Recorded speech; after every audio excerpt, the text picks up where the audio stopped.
हरे Krishna everyone. हम श्रीमद् भगवत गीता के तीसरे अध्याय के 17वें श्लोक को आज करने जा रहे हैं। इससे पहले वाले श्लोकों में हमने क्या पढ़ा?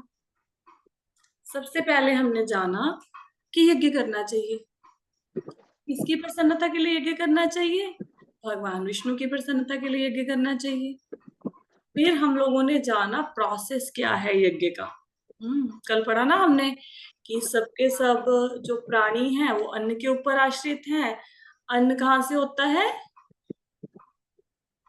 अन्न कहाँ से मिलता है? कैसे वर्षा भगवान? होती है तो बारिश से। बारिश कैसे होती है? इंद्र यज्ञ देवता से को प्रसन्न कर। सब खुश होते थे। यज्ञ से। यज्ञ यज्ञ कैसे होता है?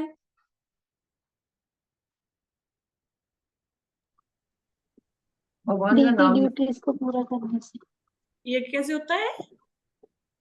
भगवान का नाम कह रहे थे लेना नहीं, नाम लेना नहीं, नाम लेना तो है बट एक प्रॉपर जो वर्ड।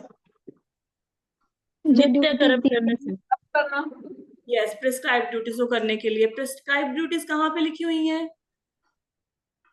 वेदों में वेदों में। वेद कहाँ से आते हैं? भगवान के भगवान श्वास से। के श्वासों भगवान से। के सांस लेने से। इतनी खुशी हो रही है ना हमें, मतलब ऐसा लग रहा है कि बहुत ही अच्छी फीलिंग आ रही है। Actually you are listening and you are understanding that's really great. ठीक है, तो भगवान ने यज्ञ का प्रोसेस भी समझाया। ठीक है, और ये भी बताया कि कोई यज्ञ नहीं करेगा तो क्या होगा भाई? तो फिर वो क्या करता है, अपनी इंद्रिय तृप्ति के लिए जीवन को बिता रहा है और फिर उसका जीवन व्यर्थ है। तो अब भगवान क्या बताते हैं इस श्लोक में? भगवान बताते हैं, अगर अर्जुन ये प्रश्न करे कि क्या कोई ऐसा बंदा भी है, कोई ऐसा पर्सन है जिसको ये नियत कर्म ना करने पड़े, है ना? कोई ऐसी एक्सेप्शन है? होता है ना हर केस में। जैसे हम लोग कार्तिक मास की बात कर रहे थे तो हमने बोला कि माता जी देखो, दूध छोड़ना मुश्किल है तीसरे मंथ में, क्या कोई एक्सेप्शन है? हमने पूछा ना। ठीक है, तो इसी प्रकार अर्जुन अगर पूछे कि क्या कोई एक्सेप्शन है, कोई ऐसे लोग हैं जिनको यज्ञ करना नहीं पड़ता, तो भगवान कहते बिल्कुल है ना, नियत कर्मों को करना नहीं पड़ता है। ऐसे लोग भी हैं जिनके ऊपर ये लॉ एप्लीकेबल नहीं है। अगर वो प्रेस्क्राइब्ड ड्यूटीज को नहीं करेंगे तो कोई प्रॉब्लम नहीं है। तो ऐसे प्रिविलेज लोग कौन से हैं? ये कौन सी कैटेगरी के लोग हैं, है ना? और हम ये भी देखना चाहेंगे कि मैं कहीं इस कैटेगरी में तो नहीं आता कि मुझे प्रेस्क्राइब ड्यूटी नहीं करनी पड़ती, फिर तो सारा खत्म हो जाएगा, काम ही खत्म हो जाएगा, कुछ मत करो, आराम से भगवान की प्राप्ति हो जाएगी। ठीक है, तो यही बताया गया 17वें श्लोक में कि ऐसे कौन से प्रिविलेज्ड लोग हैं, ऐसे कौन से मनुष्य हैं जिनको ये प्रिस्क्राइब ड्यूटीज को परफॉर्म ना भी करें अगर वो, तो पाप नहीं लगता। ठीक है, तो इसका तात्पर्य पढ़ते हैं।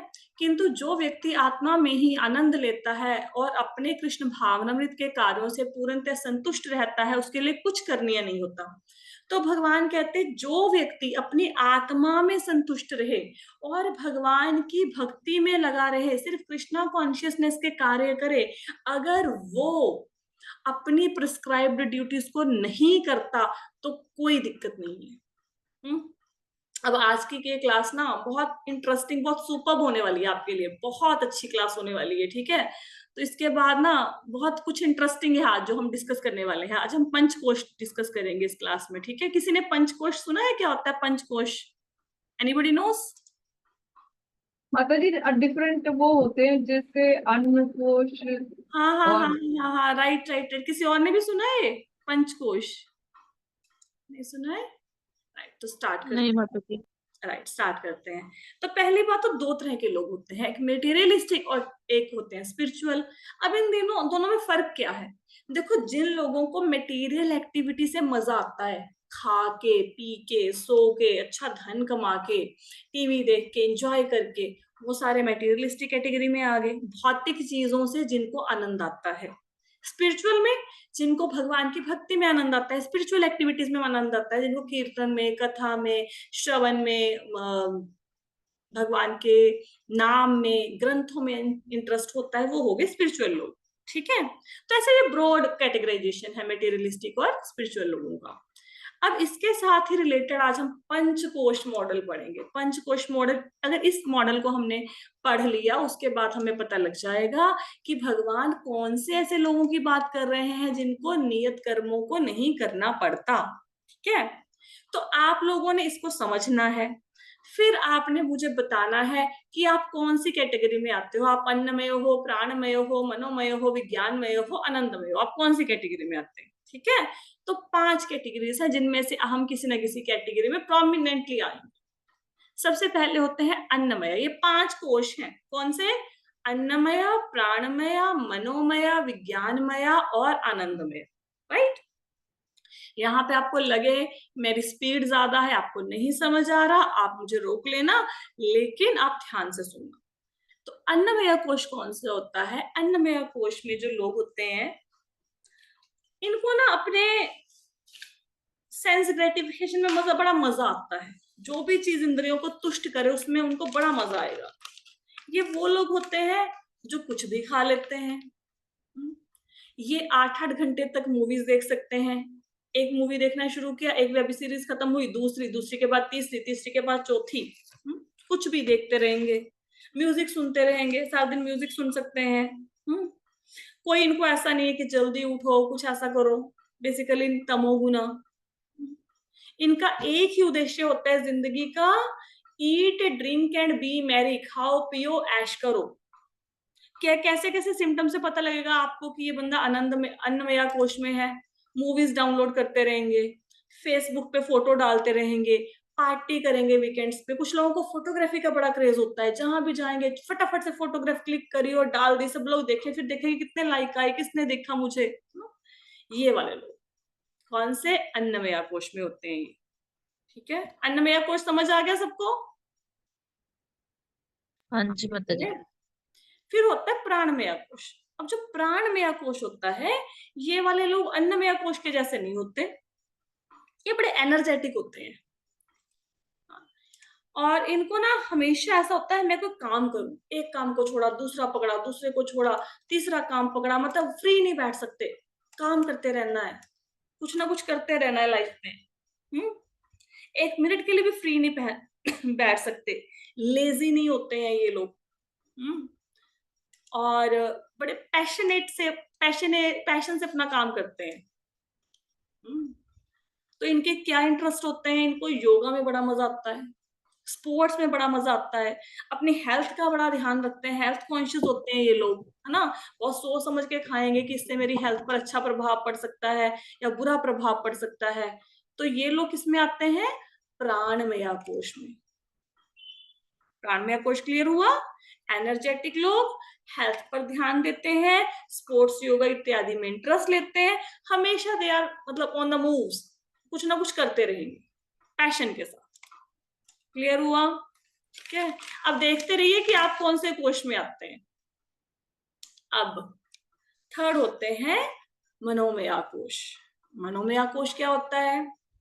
जो ये वाले लोग होते हैं ये आर्टिस्टिक होते हैं, क्रिएटिव होते हैं ये लोग। जैसे पोइम्स इत्यादि लिखना, कविताएं लिखना, गीत लिखना, इनको ये बड़ा पसंद है। थोड़े से रिजर्व होते हैं, बहुत ज्यादा बातचीत करना पसंद नहीं होता। मूड स्विंग्स बहुत हो जाते हैं इनके, मूडी होते हैं मतलब। सेंसिटिव होते हैं, थोड़ा सा जल्दी किसी बात को लेके परेशान हो जाते हैं। Sensitive, very sensitive.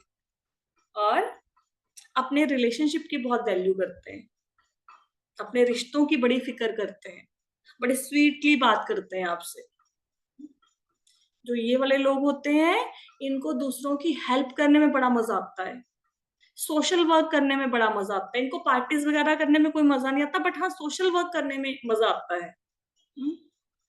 ये कौन होते हैं? ये फिलोसफर होते हैं, सोशल वर्कर होते हैं, ये इस कैटेगरी में आते हैं। कोई पोइट हो गया, राइटर हो गया, ये इस वाली कैटेगरी में आएंगे। मनोमय कोश क्लियर हो गया? Very sensitive people. इसके बाद आता है विज्ञानमय कोश। अब विज्ञानमय कोश कौन सा होता है? जो विज्ञानमय कोश वाले लोग होते हैं ये बहुत इंटेलिजेंट होते हैं, इनको घंटों घंटों बिठा लो कोई बुक दे के, पढ़ते रहेंगे पढ़ते रहेंगे। कोई लेक्चर अटेंड करा लो सुनते रहेंगे, सेमिनार्स अटेंड करा लो सुनते रहेंगे, थकते नहीं है। और ये इतना कि इनको पढ़ने का सुनने का इतना का धुन सवार होता है इन सब चीजों का, कोई रिसर्च करने का, कोई नई चीज को इन्वेंट करने का, कि इनको ये भी नहीं पता लगता कि इनका फिजिकल अपीयरेंस कैसा दिख रहा है, मतलब बाल बनाए कि नहीं बनाए, खाना खाया कि नहीं खाया, कोई मतलब नहीं है, बस अपनी धुन में लगे हुए हैं। कभी आपने देखा होगा साइंटिस्ट को, किसी की फोटो देखी होगी, मोस्टली उनके बाल ऐसे बिखरे से होते हैं, एक बार देखा होगा ना, मतलब इतना काम में इंडल्ज हो गए पता नहीं लगता, बाल सवारे नहीं सवारे, खाना खुना खाने की भी कोई टेंशन नहीं है। तो ये संत होते हैं, साइंटिस्ट होते हैं, जिनको नॉलेज इकट्ठी करनी है, वो इस कोश में आते हैं, विज्ञानमय कोश में। क्लियर हुआ विज्ञानमय कोश? अब इसके ऊपर सबसे ऊपर क्या होता है? आनंदमय कोश। अब आनंदमय कोश में कौन होता है? जो आनंदमय कोश में लोग हैं, उनको इस भौतिक जगत से कुछ लेना नहीं होता, वो अपने आप में बहुत ज्यादा सेटिस्फाइड होते हैं, सेल्फ रियलाइज्ड पीपल होते हैं, उनको भगवान के बारे में पता होता है, अपने आप के बारे में पता होता है कि मैं कौन हूँ। वो होते शरीर में ही है, ऐसा नहीं कि वो आत्मा होते हैं, भूत प्रेत होते हैं, ऐसे नहीं, इसी शरीर में होते हैं, लेकिन दे आर वेरी कॉन्शियस। वो जो उनको आनंद आता है, उनको किस लेवल पे आनंद आता है? उनको आत्मा के लेवल पे आनंद आता है, उनको शरीर के लेवल पे आनंद नहीं आता, आत्मा के स्तर पर उनको आनंद आता है। उनको बोलते हैं आनंदमय कोश। ठीक है, तो भगवान इसमें से किसकी बात कर रहे हैं इन पांचों में से, कि जिसको प्रिस्क्राइब्ड ड्यूटीज को नहीं करना, चल जाएगा अगर वो बंदा प्रिस्क्राइब्ड ड्यूटीज को नहीं करेगा। कौन से कोश की बात कर रहे हैं? आनंदमय की। आनंदमय कोश। आनंदमय की, ठीक है, ओके। तो आज हमने पंचकोश को जाना। अब आपको लगेगा, आप देख सकते हो कि आप कौन से कोश में आते हो, अभी हमने डिस्कशन किया, कईयों को लगेगा कि मेरे में थोड़ा सा मनोमय है, थोड़ा सा प्राणमय है, ऐसे भी लग सकता है, ऐसे लगेगा आपको, ठीक है। लेकिन अगर आप हाँ माता जी यही ठीक है। ऐसा लग रहा है ना, कहीं को ऐसा लगेगा कि मैं थोड़ा सा विज्ञानमय हूँ, थोड़ा सा मैं मनोमय हूँ, थोड़ा सा मैं प्राणमय हूँ। तो आपने बैठ के ये देखना है कि प्रोमिनेंटली, प्रोमिनेंटली मतलब मेन मुझे किस चीज में मजा आता है, तो फिर उस ढंग से आप अपने लेवल को जान सकते हैं कि मैं अन्नमया में हूँ। एटलीस्ट मेरे को लगता है जितने लोग कथा सुन रहे हैं, अन्नमया में तो कोई नहीं होगा, है ना। प्राणमय में हूँ, मनोमय में हूँ, विज्ञानमय में हूँ, आनंदमय में भी हम नहीं हो सकते, राइट, क्योंकि आनंदमय तो फिर तो भगवान का साक्षात्कार हो जाएगा। तो इन तीनों में से हम लोग सोचो, प्राणमय में है, मनोमय में है, या विज्ञानमय में है। इसमें से जो जो एक्टिविटीज मैंने आपको बता दी, कोई हेल्थ कॉन्शियस ज्यादा है, हाँ, किसी को पोल्ट्री का शौक है, अपने आप में मग्न है, कुछ लोगों को पढ़ने लिखने का बहुत शौक है, तो आप अपने अपने अकॉर्डिंग अपना लेवल डिसाइड कर सकते हैं। और फिर लेवल डिसाइड करने के बाद क्या होगा कि हम कोशिश करेंगे, अगर हम अन्नमया में है तो एटलीस्ट हम प्राणमया में आए, अगर प्राणमया में है तो हम मनोमय में आए, मनोमया में है तो विज्ञानमया में आए, और विज्ञानमया में है तो आनंदमया में, राइट। तो भगवान ने बताया कि हाँ ऐसे लोग हैं जिनको प्रिस्क्राइब्ड ड्यूटीज को परफॉर्म नहीं करना पड़ता, लेकिन ये बताने के लिए कि कहीं अर्जुन यही ना समझ ले कि अच्छा मैं ही वो प्रिविलेज्ड इंसान हूं जिसको अपनी प्रिस्क्राइब्ड ड्यूटीज को नहीं करना पड़ता, मैं ही वो हूं। हम भी तो ये सोच सकते हैं ना, अगर भगवान कहे हाँ कुछ लोग ऐसे हैं जिनको अपनी प्रिस्क्राइब्ड ड्यूटीज को नहीं करना पड़ता, तो कोई बंदा सोच सकता है हाँ भाई मैं तो मंदिर में फूल माला की सेवा करता हूँ, मैं तो भगवान की भक्ति कर रहा हूँ, गीता भागवत भी पढ़ रहा हूँ, 16 माला भी कर रहा हूँ, तो मुझे तो जरूरत नहीं है प्रिस्क्राइब ड्यूटी को करने की। तो डिटेल में इसके लिए समझा दिया गया है कि हमें तो प्रिस्क्राइब ड्यूटीज को करना ही पड़ेगा। आनंदमय कोश वाले तो संत कैटेगरी के, उनसे भी ऊपर कैटेगरी के लोग हैं कि जिसमें हम नहीं आते, तो इसलिए हमें तो, और अर्जुन को भी प्रिस्क्राइब ड्यूटी क्या है? युद्ध करना, वो करना पड़ेगा, राइट। सबको क्लियर हो गया श्लोक का? हाँ जी माता जी। जी माता जी। तो एक नई चीज आज आपने सीखी रोज आप एक नया टॉपिक पकड़ते हैं और फिर उसको सीखते हैं, है ना? That's really great. अब तक हमने क्या पढ़ा? यज्ञ किसकी प्रसन्नता के लिए किए जाते हैं? यज्ञ करना है किसकी प्रसन्नता के लिए? भगवान विष्णु की प्रसन्नता के लिए। भगवान की। राइट, साइकिल ऑफ सेक्रीफाइस भी पढ़ लिया, है ना? फिर हमने पढ़ लिया कि किस इंसान को प्रिस्क्राइब ड्यूटीज को नहीं करना पड़ता, वो भी हमने पंचकोश मॉडल से समझ लिया। अब आगे के श्लोक में चलते हैं। आगे का श्लोक है, नैव तस्य कृतेनार्थो न कृतेनेह कश्चन न चास्य सर्वभूतेषु कश्चिदर्थ व्यपाश्रयः। इसमें क्या कहते हैं? स्वरूप सिद्ध व्यक्ति के लिए न तो अपने नियत कर्मों को करने की आवश्यकता रह जाती है, ना ऐसा कर्म ना करने का कोई कारण ही रहता है, उसे किसी अन्य जीव पर निर्भर रहने की आवश्यकता भी नहीं रह जाती। तो ऐसे व्यक्ति जो आनंदमय कोश में हैं, अब उनके लिए क्या है कि उनको प्रिस्क्राइब ड्यूटी किसी को करने की जरूरत नहीं है, लेकिन इसका मतलब ये नहीं है कि वो अपनी कोई कर्म करना पड़ गया उनको तो उसको वो करेंगे नहीं, दे विल डू इट। करने की जरूरत नहीं है, लेकिन अगर करना पड़ जाए तो वो कर लेंगे, कोई दिक्कत नहीं है। और उनको किसी दूसरे जीव के ऊपर डिपेंडेंट रहने की जरूरत नहीं है। आनंदमय कोश वालों को उनको पता है हमारी रक्षा कौन करेगा? भगवान कृष्ण। मैं क्यों किसी दूसरे जीव के ऊपर डिपेंडेंट रहूं? भगवान है ना, वो इंडिपेंडेंट होते हैं। जैसे जब हम छोटे थे तो हमें ऐसा लगा हमारे कौन है, हमारे आश्रय। बच्चे को क्या लगता है मेरे आश्रय कौन है? कौन है बच्चे के मम्मी आश्रय? पापा। पापा, है ना, माता पिता आश्रय हैं, ठीक है। लेकिन आपने देखा होगा ये आश्रय एक ना एक दिन छूट जाता है। कैसे छूट जाता है ये आश्रय? अब बच्चे बड़े हो जाते हैं, शादियां होगी, बच्चे हो गए, फिर माँ बाप वृद्ध हो जाते हैं, धीरे धीरे ये आश्रय छूट जाता है। फिर कोई बंदा बोलेगा मेरे आश्रय हैं मेरे रिलेटिव्स, ये भी बोल सकता है। आप देखेंगे जिनसे आज आपके बहुत अच्छे संबंध हैं, जिन रिलेटिव से, हो सकता है कल उन संबंधों में खटास आ जाए। किसी को मित्रों के ऊपर बहुत भरोसा हो सकता है, लेकिन बहुत बार आपने देखा होगा मित्र भी विश्वासघात कर देते हैं। फिर हमें लगता है मेरा आश्रय कौन है? मेरा आश्रय है मेरा धन। धन बहुत बड़ा आश्रय है मेरा। लेकिन पता लगता है धन भी सडनली चला गया, धन भी नहीं रहा। और कई बार ऐसा होता है कोई ऐसी प्रॉब्लम आई, धन है लेकिन उस प्रॉब्लम का सॉल्यूशन ही नहीं हो सकता धन से। हम्म। अब सपोज किसी की शादी हुई, अब हस्बैंड के पास बहुत धन है, ठीक है, लेकिन हस्बैंड वाइफ की बन ही नहीं रही, तो धन का क्या करेंगे? तो धन भी सही आश्रय नहीं है, क्योंकि धन तो कभी भी जा सकता है। तो हम लोग जिस जिस चीज को अपना आश्रय मानते हैं वो सब चीजें क्या है? टेम्परेरी, परमानेंट चीजें नहीं है। वो परमानेंट आश्रय नहीं है, वो टेम्परेरी आश्रय है। वो आज है कल नहीं रहेगा। लेकिन भगवान भगवत गीता में क्या कहते हैं कि आप क्या करो? सर्वधर्मान परित्यज्य मामेकं शरणं व्रज अहम त्वाम सर्व पापेभ्यो मोक्षयिष्यामि मा शुचः। कि सब धर्मों को छोड़कर मेरी शरण में आओ। इससे क्या होगा? इससे मैं तुम लोगों को सभी प्रकार के पापों से मुक्त कर दूंगा। जो भगवान का आश्रय है दैट इज परमानेंट आश्रय। वो परमानेंट है, वो टेम्परेरी नहीं है, वो समय के साथ बदलेगा नहीं। इवन हमारे शरीर चेंज हो सकता है, हमारी मृत्यु हो सकती है, लेकिन भगवान नेक्स्ट जन्म में भी हमारे साथ रहेंगे हमेशा। हमें करोड़ों जन्मों से हमारे साथ है और आगे भी रहेंगे।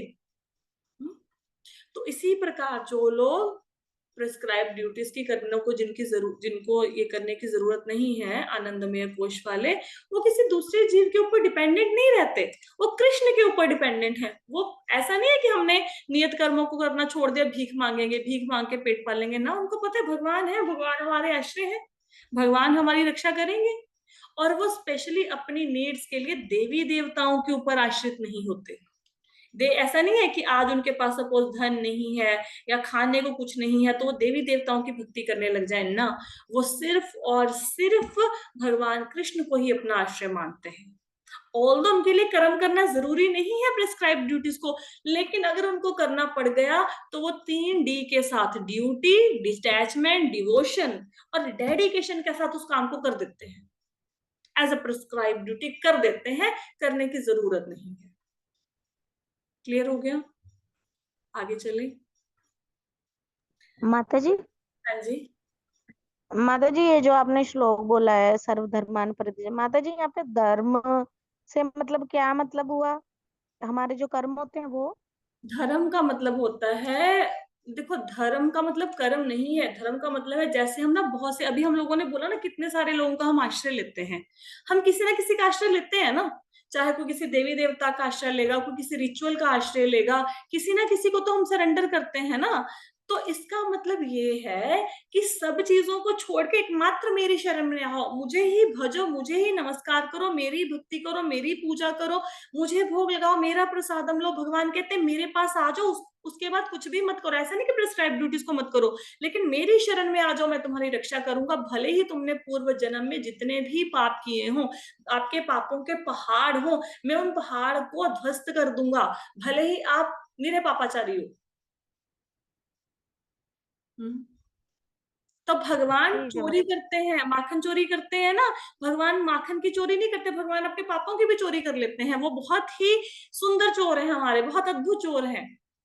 अपने चौराग्य पुरुषाष्टकम पढ़ा होएगा ना, सिखाया था कुछ लोगों को, सिखाया था इसमें, तो उसमें एक लाइन आती है ना, अकिंचनीकृत्य पदाश्रितं यः करोति भिक्षुं पथि गेहहीनम् केनाप्यहो भीषण चोर ईदृग् दृष्ट्वा सुतो वा न मया कदापि।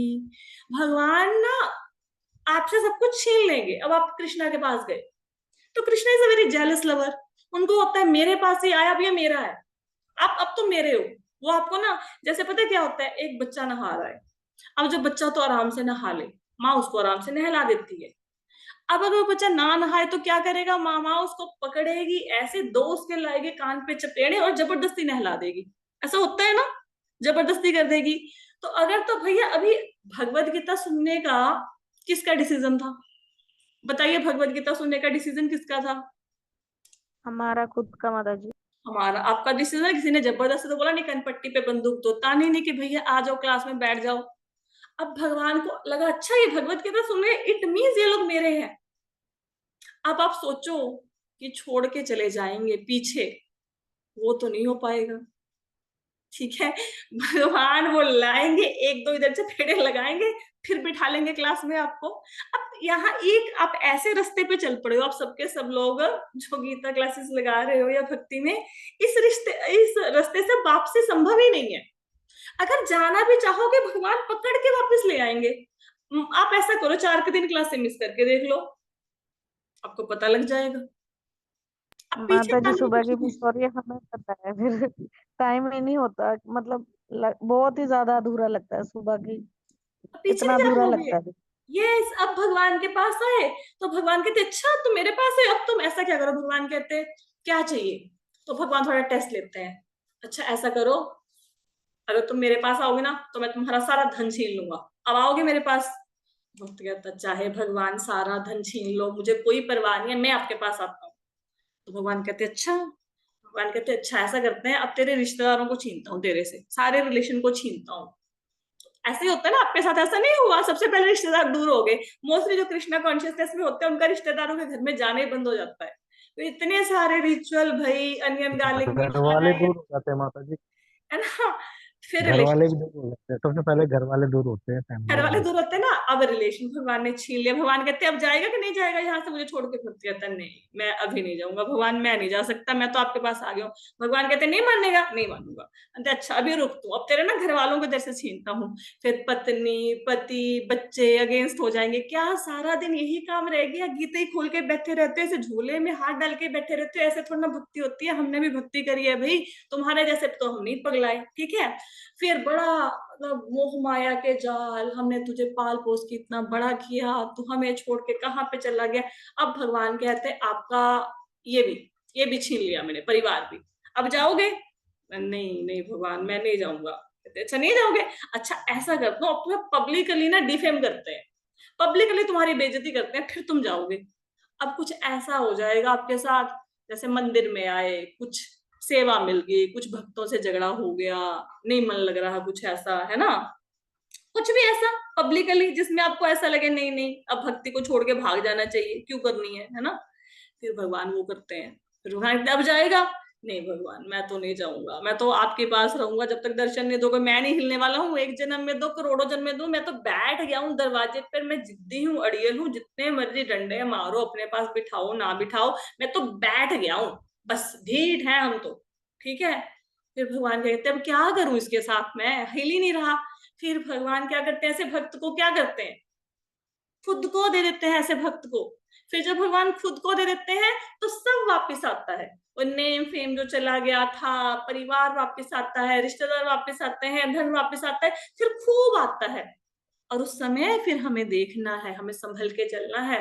ऐसा नहीं कि इतना कुछ छोड़ने के बाद भगवान को हृदय में बिठाया, अब भगवान से बोलो भगवान अच्छा आप हृदय में बैठ गए हो, फिर थोड़ा किराया तो दे दो, बैठे तो किराया तो भरो, फिर ऐसा नहीं कि दुनियावी चीजें मांगनी शुरू कर दो, ठीक है। Then value that relationship, right. तो भगवान एक बार सब कुछ छीन लेंगे, फिर सब दे भी देंगे, और देखेंगे ऐसा तो नहीं कि धन आने से बच्चा बंदा मेरा भक्ति नहीं रहेगा, फिर नहीं देंगे, आपके पापों को चुरा लेंगे। तो भगवान कहते सब कुछ छोड़ के मेरे पास आओ, सिर्फ मेरे पास आओ। एक म्यान में दो तलवारें नहीं रहती, ऐसा नहीं होता एक हृदय में एक तरफ कृष्णा बैठे हैं, दूसरी तरफ घर गाड़ी बंगला बैठा है, ऐसा सब कुछ नहीं होता। हाँ ऐसा हो सकता है, वो भी भक्ति होती है, लेकिन उस केस में फिर भी भगवान कहते देवी देवताओं के पास तो कम से कम ना जाइए ना। अगर कुछ आपकी इच्छाएं भी हैं, भौतिक इच्छाएं भी हैं, आपको घर गाड़ी बंगला करियर ये चाहिए, तो भी कृष्णा से ही मांगो। क्यों कृष्णा से मांगो, क्योंकि जो देवी देवताएं हैं उनके अंदर काम करते हैं, वो भी भगवान से ही मांग के आपको देंगे, अलग से नहीं, पर्सनली नहीं कुछ दे रहे आपको, राइट। तो सब कुछ छोड़ के, सब धर्म छोड़ के, अब गोपियों ने क्या किया, गोपियों ने अपना पति धर्म भी छोड़ दिया, बच्चों के प्रति जो धर्म है वो भी छोड़ दिया, सब कुछ छोड़ के भगवान की शरण में गई। तो गोपियों से बढ़कर आज के डेट में कोई भक्त हो सकता है क्या? क्लियर हुआ जिसका नहीं। प्रश्न? हाँ जी, हाँ जी। राइट, आगे चले। सो नेक्स्ट श्लोक है, तस्मादसक्तः सततं कार्यं कर्म समाचरः, असक्तो ह्यचरन् कर्म परम आपनोति पुरुष। तो इसमें भगवान क्या कहते हैं, अतः कर्म फल में आसक्त हुए बिना मनुष्य को अपना कर्तव्य समझकर निरंतर कर्म करते रहना चाहिए, क्योंकि अनासक्त होकर कर्म करने से पर ब्रह्म की प्राप्ति होती है। तो भगवान अर्जुन को समझा रहे हैं कि अपने कर्म छोड़ के, क्षत्रिय कर्म धर्म छोड़ के, युद्ध को छोड़ने की बजाय तुम एज ए ड्यूटी इस युद्ध को करो। वही 3D आ गए ना, ड्यूटी डिटैचमेंट डिवोशन, उसके साथ इस कर्म को करो। अगर ऐसा करोगे तो तुम्हें परम ब्रह्म की प्राप्ति होगी। अनासक्त भाव से अगर कर्म करोगे तो तुम्हें भगवान की प्राप्ति होगी, ठीक है। तो एक बहुत सुंदर स्टोरी है, पर मुझे ऐसा नहीं पता आज कंप्लीट हो पाएगी कि नहीं हो पाएगी, बट स्टार्ट कर लेते हैं, नहीं भी कंप्लीट हुई तो नेक्स्ट सेशन में कर लेंगे, ठीक है।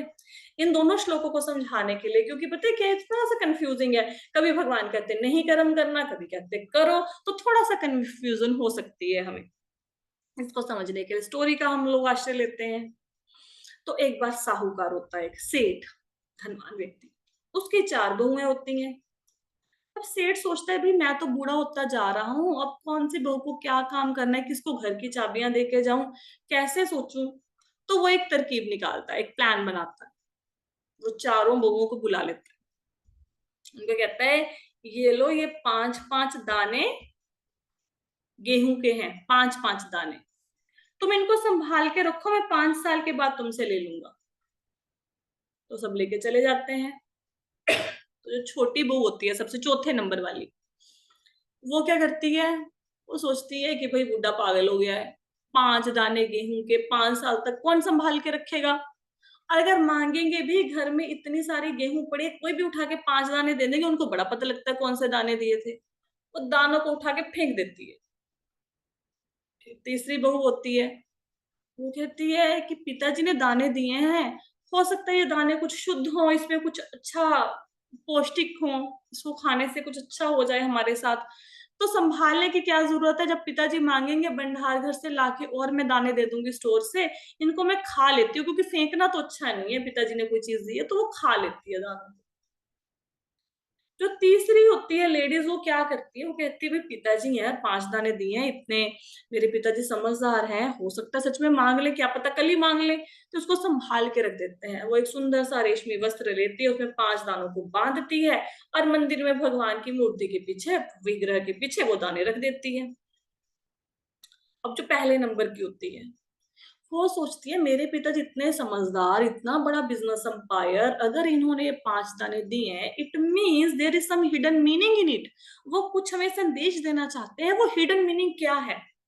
तो वो क्या करती है, उन 5 दानों को बीज देती है घर के पीछे के आंगन में। अब बीज देती है तो थोड़े दिनों में फसल हो जाती है। अब वो जो 5 दाने हैं, 5 दानों के और बहुत से दाने हो जाते हैं। तो जैसे ही वो दाने और होते हैं, वो सारी गेहूं को उतारती है, फिर से उनको बीज देती है, और दाने हो जाते हैं, फिर वो मल्टीप्लाई हो जाते हैं, फिर उनको बीज देती है। करते करते वो दाने इतने अधिक हो जाते हैं कि उनको इतने ज्यादा अनाज हो जाता है, जितना अनाज हम लोग पूरे ट्रक में भर सके, इतने दाने हो जाते हैं। तो दाने आते हैं, बीजती रहती है, और दाने, तो खूब बड़ा खेत बन जाता है। तो अब 5 साल हो जाते हैं। अब सेठ जी बुलाते हैं छोटी बहू को कि लाओ भाई, मैंने 5 दाने दिए थे। उसके तो हाथ पैर फूल जाते हैं कि भाई इसको तो याद आ गया, हमें तो लगता था भूल जा गया होगा। तो जाती है फटाफट से स्टोर में, 5 दाने लाती है, उनको दे देती है। साहूकार वृद्ध बंदा, उसकी तो समझ भी है, कहता वो वाले नहीं है जो मैंने दिए थे, ये तो कोई और लेके आई हो, बताओ क्या क्या मेरे दानों का। अब वो डर जाती है, हाथ पैर फूल जाते। वो कहते जी वो तो मैंने फेंक दिए, मान जाती है। कहते ठीक है। तीसरी को बुलाते हैं, वो भी फटाफट स्टोर में जाती है, 5 दाने लाके दे देती है। तो साहूकार कहता क्या किया 5 दानों का, ये तो वो दाने नहीं है। कहते भी मैंने तो खा लिया 5 दानों। तीसरी को बुलाते हैं, तो कहते हैं लाओ 5 दाने। फटाफट से जाती है, विग्रह के पीछे से, जो मंदिर में मूर्ति रखी है उसके पीछे से दाने उठाती है और दे देती है। तो सेठ बहुत खुश हो जाता है कि एटलीस्ट यू मतलब केप्ट इट एज प्रिजर्व्ड, है ना, उसको संभाल के रखा। फिर पहली बहू को बुलाते हैं, कहते हैं लाओ जी 5 दाने। तो बहू कहती पिताजी दाने तो हैं, लेकिन वो मुट्ठी में नहीं आएंगे। अब तो वो दाने, इतनी ज्यादा फसल हो गई है कि उसको तो, मैंने तो आपके 5 दानों को बीज दिया, उससे और दाने हो गए, मैंने और बीज दिए और दाने हो गए, अब तो उनको 5 दानों को मंगवाने के लिए ट्रक लाना पड़ेगा, और मुझे नहीं पता उनमें से 5 दाने आपके कौन से हैं। तो ही फील वेरी हैप्पी, सेठ बहुत खुश हो जाता है कि भाई तुमने सही काम किया है। तो वो क्या करता है, वो जो चौथी, अब क्यों किया था ये सारा काम, क्योंकि बहुओं को रिस्पॉन्सिबिलिटी देनी है घर की।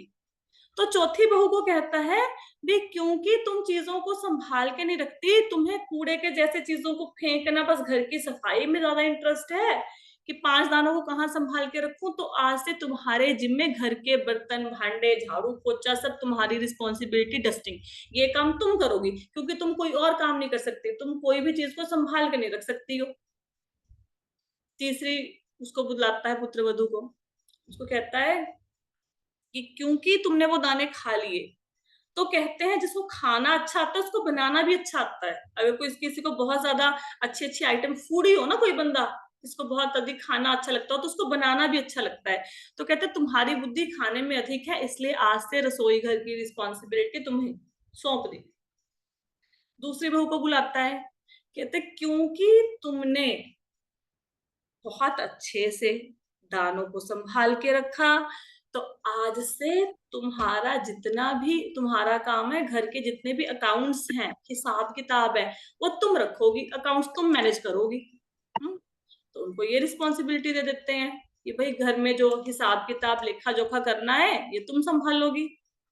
फिर बुलाते हैं बड़ी बहू, कहते क्योंकि तुमने सही अभिप्राय को समझा, तुम्हें पता है बिजनेस को ग्रो कैसे करते हैं, कैसे फैमिली में को आगे समृद्धि के मार्ग पर लेके जाते हैं, प्रोग्रेस करते कैसे करते हैं लाइफ में, क्योंकि तुम्हें ये सब कुछ पता है, इसलिए आज से तुम घर की हेड हो और तुम जो निर्देश दोगी वो 3 बहुएं उसका पालन करेंगी। तो उसको घर की चाबी दे देते हैं। स्टोरी समझ में आई?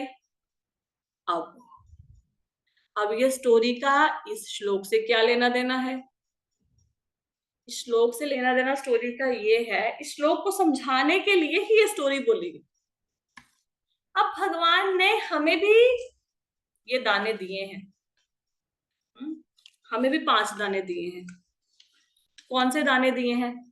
सबसे पहले क्या है, हमें भगवान ने दिया बॉडी, और दी बुद्धि, माइंड इंटेलिजेंस दिया ना, ये भगवान की तरफ से गिफ्ट है। बॉडी, इंटेलिजेंस, माइंड, ये भगवान ने हमें एक दाना दिया, एक ढंग से एक उपहार दिया। फिर चौथा दाना कौन सा है? 5 दाने दिए थे ना, चौथा दाना कौन सा है? भगवान ने हमें रिसोर्सेज दिए। कौन से resources? External resources and internal resources. External resources कौन से होते हैं? जैसे आपके पास घर है, गाड़ी है, अच्छा रूम है, अब आप भगवत गीता की क्लास लगा रहे हो, आपको स्मार्टफोन भगवान ने दिया, उसमें इंटरनेट का कनेक्शन है, आप देख पा रहे हो, है ना। आप अभी कमरे में बैठ के आराम से एसी या पंखे के नीचे या कूलर के नीचे भगवत गीता का सेशन लगा रहे हो। तो ये सारे क्या है? एक्सटर्नल रिसोर्सेज भगवान ने दिए। और दिए आपको इंटरनल रिसोर्सेज। इंटरनल रिसोर्सेज क्या है? आपके अंदर कोई ना कोई टैलेंट दिया। टैलेंट है ना सबके अंदर, कोई खाना अच्छा बना सकता है, कोई बंदा कपड़े अच्छे सिल सकता है, कोई लेक्चर अच्छा दे सकता है, कुछ भी कोई ना कोई टैलेंट तो हर एक इंसान में होता है ना। तो आपको आइडियाज दिए, है ना, भगवान की क्लासों को लगा सके ये मति दी। तो भगवान ने इसके साथ साथ हमें एक्सटर्नल रिसोर्सेज के साथ साथ हमारे इंटरनल रिसोर्सेज भी दिया, आपको कॉन्फिडेंस दिया, है ना, पावर दी, ये सब आते हैं इंटरनल रिसोर्सेज में। तो क्योंकि आज की क्लास के समाप्त होने का टाइम है यहाँ पे, तो बाकी के 3 रिसोर्सेज जो भगवान ने दिए, 2 दानों की चर्चा हमने कर ली, बाकी के 3 दानों की चर्चा हम करेंगे कल। और इस स्टोरी का हमारी स्पिरिचुअलिटी से क्या रिलेशनशिप है, हम कौन सी बहू हैं, वो हम जानेंगे कल। यहाँ तक सबको समझ आ गया?